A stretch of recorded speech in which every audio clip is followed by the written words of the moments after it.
करीब 95 साल पहले की बात है। राजस्थान के अलवर इलाके में एक गडरिया भेड़ चराते हुए जंगल में चला गया। अचानक किसी ने उसे कहा कि यहाँ बकरियां चराना मना है। बातों बातों में पता चला कि वो इलाके का तहसीलदार था। दोनों में बात होने लगी। पता चला कि बहुत कोशिश के बाद भी तहसीलदार को बच्चे नहीं होते।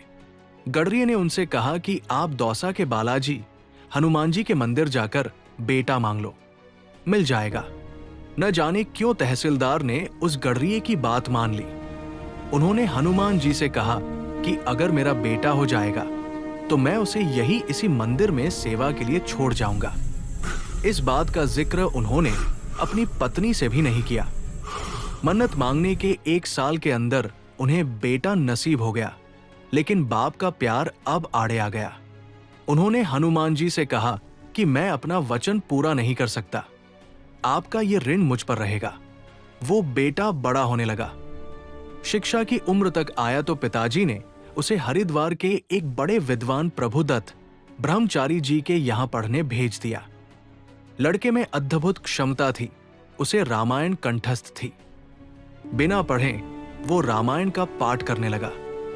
उसकी ख्याति दूर दूर तक फैल गई और वो साधु सन्यासियों और बड़े बड़े उद्योगपतियों के घर रामायण पाठ करने लगा। जवान होने पर उसकी शादी भी हो गई।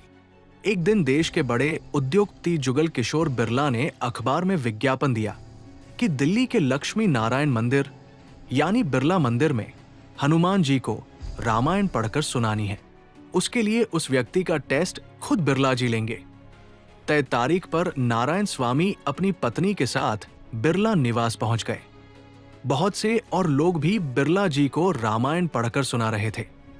जब नारायण बाबा का नंबर आया तो उन्होंने बिना रामायण हाथ में लिए पाठ शुरू दिया। बिरला जी के अनुग्रह पर नारायण ने हारमोनियम पर गाकर भी रामायण सुना दी। बिरला जी भाव विभोर हो गए। नौकरी पक्की हो गई। सस्ते जमाने में 350 रुपए की पगार, रहने के लिए बिरला मंदिर में एक कमरा और इस्तेमाल के लिए एक कार भी नारायण बाबा को दे दी गई। जीवन बेहद सुकून और आराम का हो गया। रुपया पैसा, शोहरत और देश के सबसे बड़े उद्योगपति से नजदीकियां। बिरला जी के एक गुरु थे नीम करोली बाबा। बेहद चमत्कारी संत थे वो। जैसे ही वो वृंदावन से दिल्ली आए तो बिरला जी ने उन्हें प्रसन्न करने के लिए नारायण बाबा का एक रामायण पाठ रख दिया। बिरला जी ने नीम करोली बाबा से कहा कि एक लड़का है जो रामायण गाकर सुनाता है। नीम करोली बाबा ने कहा कि मुझे भी उस लड़के से मिलना है। जैसे ही नारायण बाबा कमरे में गए तो नीम करोली बाबा ने कहा कि तेरे बाप ने हनुमान जी से धोखा किया है। नारायण बाबा अपने पिता के खिलाफ कुछ भी सुनने को तैयार नहीं थे, लेकिन तय हुआ कि अगर नीम करोली बाबा की बात सच्ची है तो वो उन्हें गुरु रूप में स्वीकार कर लेंगे। तभी के तभी नारायण बाबा अलवर रवाना हो गए और अपने पिता से कहा कि एक संत आपको हनुमान जी का ऋणी बता रहा है और आपको धोखेबाज भी। नारायण बाबा के पिता ने कहा कि वो संत हनुमान जी ही हो सकते हैं, क्योंकि ये बात सिर्फ उन्हें ही पता है।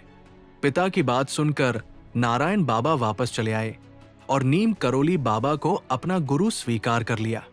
नीम करोली बाबा ने आदेश दिया कि नारायण तेरा जन्म हनुमान जी की सेवा के लिए हुआ है, इसीलिए छोड़ लाला की नौकरी। गुरु आदेश मिलते ही नारायण बाबा ने नौकरी छोड़ दी और दिल्ली के मेहरौली इलाके में एक जंगल में एक गुप्त मंदिर में आश्रय लिया। बिरला मंदिर से निकलकर सांप, भूतों और एक अनजाने जंगल में हनुमान जी की सेवा शुरू कर दी।